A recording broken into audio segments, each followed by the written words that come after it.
दोस्तों, आपने कई बार ध्रुव तारे के बारे में जरूर सुना होगा। इसका वर्णन पौराणिक कथाओं में मिलता है, किंतु क्या कभी आपने सुना है ध्रुव तारा बना कैसे?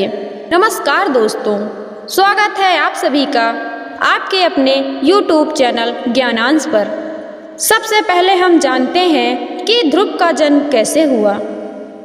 प्राचीन काल की बात है। शंभु मनु और उनकी पत्नी शतरूपा के दो पुत्र प्रियावत और उतानपाद हुए। उतानपाद की दो पत्नियां सुनिधि और सुरुचि थीं। राजा उतानपाद को सुनिधि से ध्रुव तथा सुरुचि से उत्तम नाम के पुत्र थे। दोनों पत्नियों में सुनिधि के बड़ी रानी के कारण भी राजा अपनी दूसरी पत्नी सुरुचि से अधिक प्रेम करते थे। एक बार जब ध्रुव अपने पिता उतानपाद की गोद में खेल रहा था, तभी वहां सुरुचि आ गई और ध्रुव को राजा की गोद में खेलता देख क्रोध से लाल पड़ गई।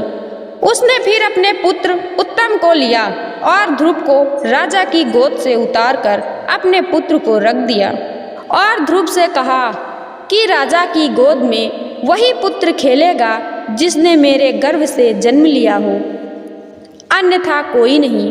क्योंकि तुमने मेरे गर्भ से जन्म नहीं लिया है, इसीलिए तुम्हें राजा की गोद या राजगद्दी पर बैठने का कोई हक नहीं है। अब उस समय ध्रुव केवल 5 वर्ष का था, किंतु उसे यह सब बातें अच्छे से समझ आ रही थी।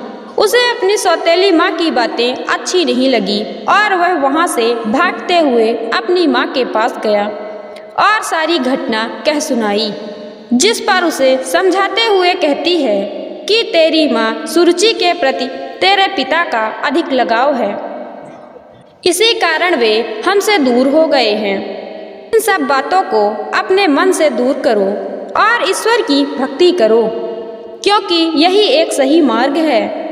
अपनी माँ की बातें सुनकर ध्रुव को ऐसा लगा जैसे उन्हें ज्ञान की प्राप्ति हो गई हो। इस पर ध्रुव अपने पिता को छोड़कर भगवान की भक्ति करने के लिए निकल पड़ा।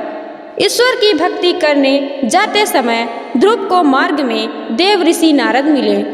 उन्होंने बालक को खूब समझाया, किंतु ध्रुव ने अपनी जिद के आगे उनकी एक न सुनी।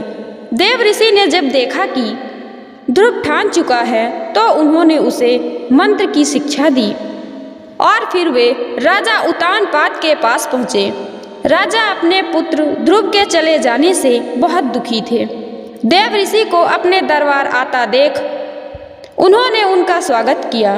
तब देव ऋषि ने कहा, चिंता की कोई बात नहीं है, वो आपके ध्रुव के रक्षक हैं। भविष्य में आगे चलकर वह दुनिया में कीर्ति फैलाएगा।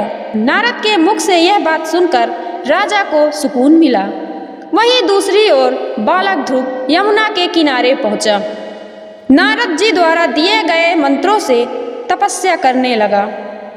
तपस्या करते हुए कई संकट आए, किंतु ध्रुव ने दृढ़ निश्चय से उसे आसानी से पार कर लिया। इसके साथ धीरे धीरे ध्रुव के ताप का तेज तीनों लोकों में उजागर होने लगा। बालक ध्रुव द्वारा किए गए मंत्र ओम नमो भगवते वासुदेवाय नमः अब बैकुंठ धाम पहुंच गया। तब भगवान हरि ललायित हो उठे, आखिर कौन है ये बालक जिसके तप का तेज तीनों लोकों में फैला है? ध्रुव की तपस्या देख श्री हरि खुश हुए, बोलते हैं, हे भक्त ध्रुव, तुम्हारी समस्त इच्छाएं पूर्ण होंगी। तुम्हारी भक्ति से मैं प्रसन्न हुआ, इसीलिए मैं तुम्हें ऐसा लोक प्रदान कर रहा हूँ। इसके चारों ओर ज्योतिष चक्र परिक्रमा करते हैं और उसी के आधार पर सभी ग्रह नक्षत्र घूमते हैं।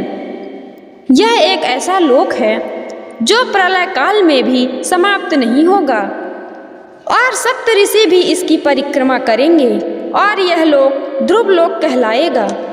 इस लोक में 36 सहस्त्र वर्षों तक तुम धरती लोक पर शासन करोगे और सभी प्रकार के ऐश्वर्य भोग कर आखिर में तुम मेरे लोक वैकुंठ धाम को प्राप्त होगे। दोस्तों, भगवान हरि इस वरदान को ध्रुव को देने के बाद वैकुंठ धाम लौट गए।